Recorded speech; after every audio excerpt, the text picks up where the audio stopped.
Hello everyone, welcome to P K agri. This is professor Kadam. बऱ्याचशा विद्यार्थ्यांच्या requirement होत्या की सर ॲग्रिकल्चर MPSCच्या बाबतीत गायडन्स करा.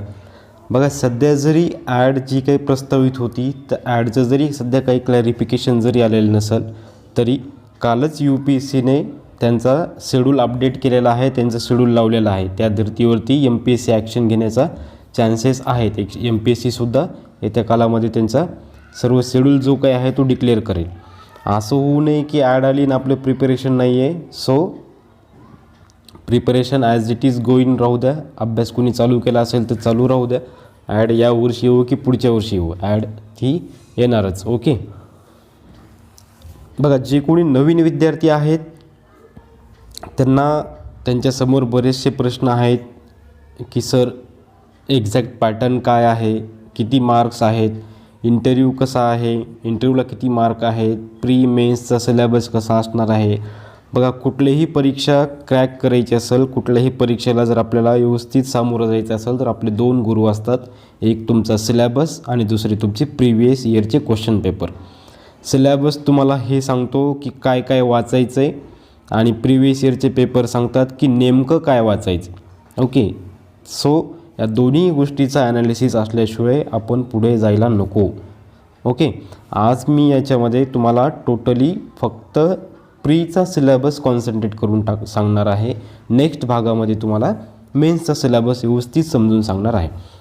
बघा, जे कोणी नवीन विद्यार्थी आहेत त्यांच्यासाठी थोडीशी बॅकग्राऊंड सांगतो ॲग्रिकल्चर MPSCचं. ॲग्रिकल्चर MPSC ही परीक्षा महाराष्ट्र पब्लिक सर्व्हिस कमिशनच्या मार्फत घेण्यात येते. याच्यामध्ये 3 पद भरल्या जातात.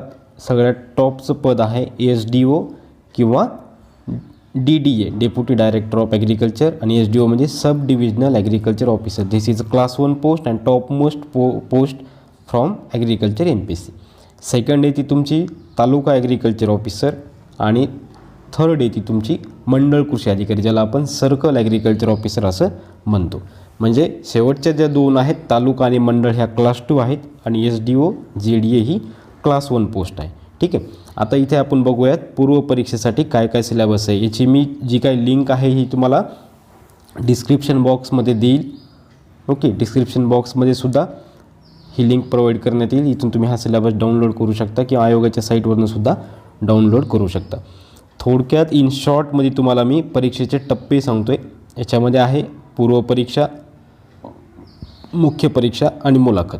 पूर्व परीक्षेला आहेत 200 गुण, मुख्य परीक्षेला आहेत 400 गुण आणि मुलाखतीला आहेत 50 गुण. असे एकूण झाले 650. ओके. आता बघूयात प्रीला सिलेबस काय आहे आणि प्रीचं स्ट्रक्चर कसं आहे. इथे आहे तुमचा प्रीचा सिलेबस. बघा, प्रीमध्ये तुम्हाला 4 सब्जेक्ट आहेत. याच्यामध्ये मराठी, इंग्लिश, जनरल स्टडीज आणि कृषी विषयक घटक म्हणजे आपले ॲग्रिकल्चरवरचे क्वेश्चन. ओके. मराठीला आहेत 15 क्वेश्चन. इथे प्रश्नसंख्या दिलेली आहे, इथे गुण दिलेले आहेत. मराठीला आहेत 15 क्वेश्चन, इंग्लिशला आहेत 15 क्वेश्चन्स. जनरल स्टडीज ज्याला आपण सामान्य अध्ययन म्हणतोच, इट हॅज 45 मार्क्स.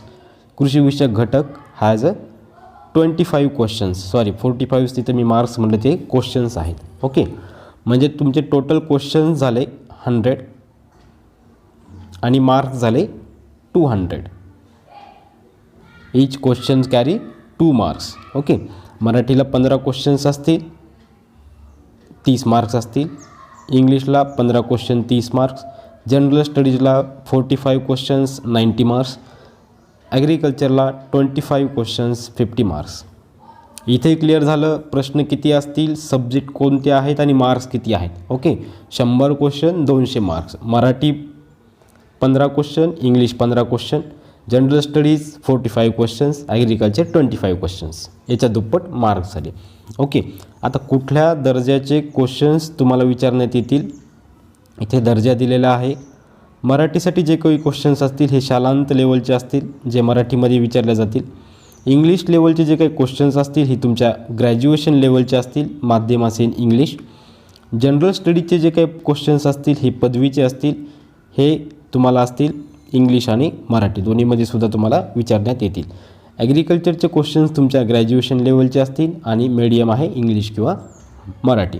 फक्त तुमचे मराठीचे जे काही क्वेश्चन्स येणार आहेत हे तुमच्या शालेय स्तरावर येणार आहेत.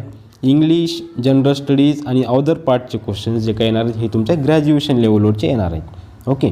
जनरल स्टडीजला आणि कृषीविषयक घटकला तुम्हाला इंग्लिश आणि मराठीमध्ये दोन्हीमध्ये सुद्धा क्वेश्चन्स असतील. Got it. इथपर्यंत सगळ्यांना क्लिअर झालेलं आहे.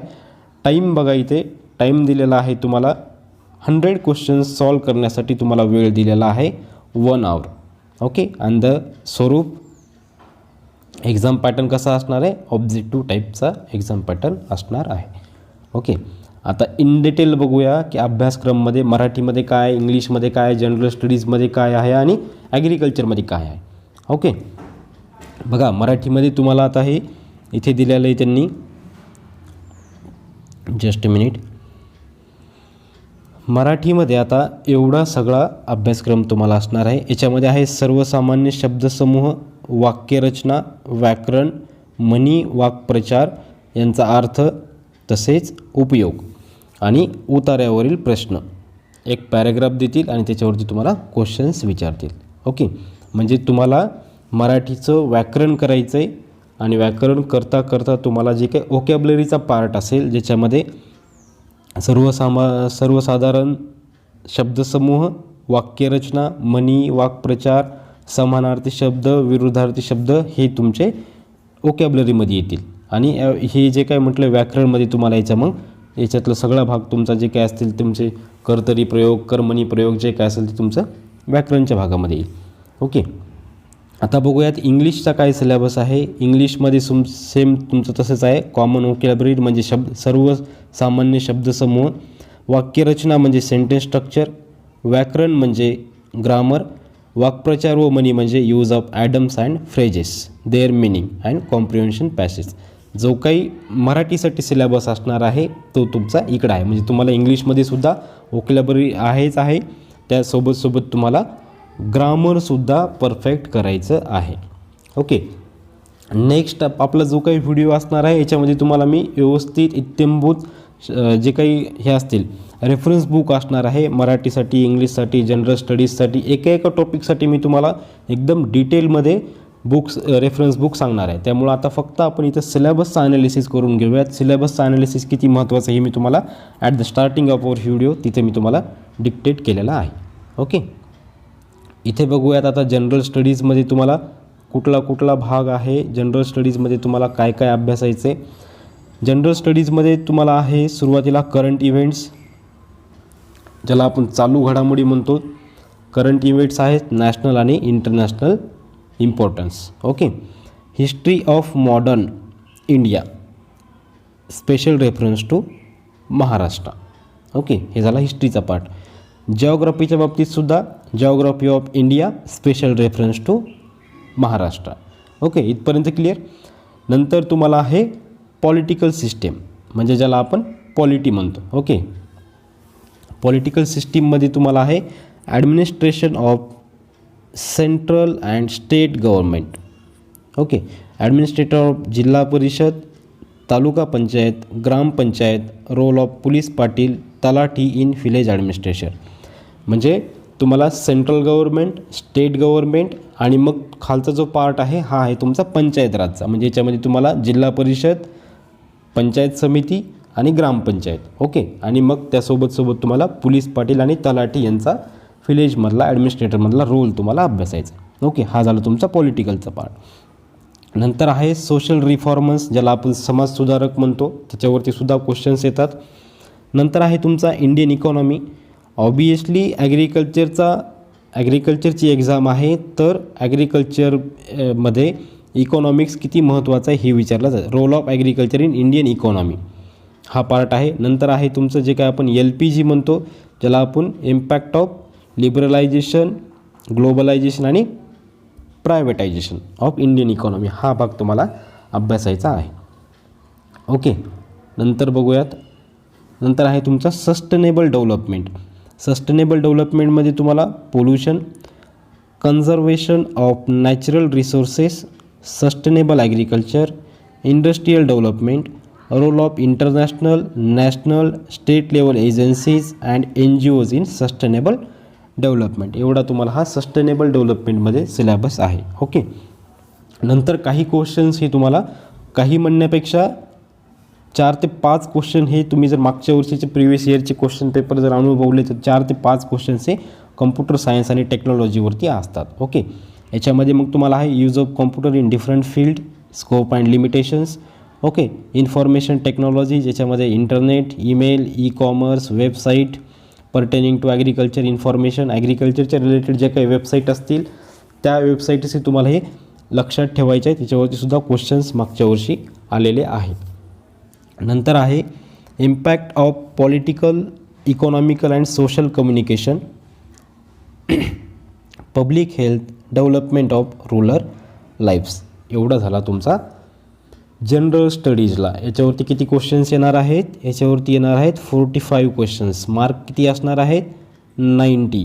म्हणजे हा खूप इम्पॉर्टंट पार्ट आहे प्रीला जर स्कोअर करायचा असेल तर. ओके. आपण एक शॉर्ट लिस्ट करूयात, आपण एक ओव्हरलुक करूया तुम्हाला जनरल स्टडीजमध्ये काय काय आहे. सुरुवातीला आहे तुम्हाला करंट इव्हेंट्स ज्याला आपण चालू घडामोडी म्हणतो, नॅशनल इंटरनॅशनल इम्पॉर्टन्स. नंतर आहे हिस्ट्री, जिओग्राफी आणि पॉलिटी. ओके. हिस्ट्री आणि geography of India, special reference to Maharashtra. Political सिस्टीममध्ये तुम्हाला आहे सेंट्रल गव्हर्नमेंट, स्टेट गव्हर्नमेंट. नंतर आहे तुम्हाला पंचायत राजचा पार्ट, जिल्हा परिषद, पंचायत समिती आणि ग्रामपंचायत. त्यानंतर मग तुमचं इथं पोलीस, पाटील, तलाठी, विलेज ॲडमिनिस्ट्रेटिव्ह. नंतर तुम्हाला हिस्ट्रीच्याच रिलेटेड दुसरा पार्ट आहे सोशल रिफॉर्मर्स. नंतर इथे Indian economy, sustainable development, computer and impact of political, economical, social communication, public health, development on rural life. आता बघूयात ॲग्रिकल्चरवरती. ॲग्रिकल्चरचा काय सिलेबस, ॲग्रिकल्चरला किती क्वेश्चन्स आहेत. मग असे सांगितल्याप्रमाणे 25 क्वेश्चन्स, 50 मार्क्स. ओके. इथं आपण बरेचसे ॲग्रिकॉस विद्यार्थी इथं घोळ करतात. बरेचसे ॲग्रिकल्चरच्या विद्यार्थ्यांचा असा त्यांचं ओपिनियन असतं की आपली ॲग्रिकल्चर डिग्री झालेली आहे, सो आपल्याला काही वाचायची वगैरे गरज नाही. पण असा गैरसमज ठेवायचा नाही. क्वेश्चन्स हे वेगळे येतात थोडेसे. डिप्लोमा लेवलचे क्वेश्चन्स इथे तुम्हाला येतात. बघा ॲग्रिकल्चरमध्ये काय आहे, land utilisation and major crops, irrigation sources and method. इरिगेशनमध्ये काय अभ्यासाचे तुम्हाला, इरिगेशनचे सोर्स कुठले कुठले आहेत आणि इरिगेशनच्या मेथड किती आहेत. क्लिअर कट सिलेबसचं व्यवस्थित ॲनालिसिस करून घ्या. नंतर आहे ॲनिमल हजबंड्री अँड डेअरी. नंतर येते तुमचं horticulture, forest development and produce. नंतर आहे तुमचं फिशरीज आणि नंतर येतं ॲग्रिकल्चर इकॉनॉमिक्स. म्हणजे ॲग्रिकल्चरमध्ये तुम्हाला 6 टॉपिक अभ्यासायचे आहेत. कुठं प्रीला पहिलं सुरुवातीला land utilisation, irrigation sources and methods. नंतर आहे ॲनिमल हजबंड्री अँड डेअरी. नंतर येते तुमचं horticulture, forest development and produce. नंतर येते तुमचं फिशरी आणि मग लास्टला येतं तुमचं ॲग्रिकल्चर इकॉनॉमिक्स. ओके. एवढ्या भागावरती ॲग्रिकल्चरला प्रीला क्वेश्चन्स येणार आहेत. ओके. होप सर्वांना समजलेलं असेल. इथं आपण फक्त प्रीचा जो काही एक्झाम पॅटर्न आहे, क्वेश्चन्स आहेत, सब्जेक्ट आहे, सिलेबस किती आहे, हे सगळं ॲनालिसिस इथं आपण केलेलं आहे. नेक्स्ट याच्यामध्ये आपण मेन्सचा सिलेबस बघणार आहोत. ओके. मेन्सच्या सिलेबसमध्ये सुद्धा मी तुम्हाला अशाच पद्धतीने एक एक टॉपिक व्यवस्थित समजून सांगून तो आपण टॉपिक कवर करणार आहोत. ओके. ठीक आहे. थँक्यू.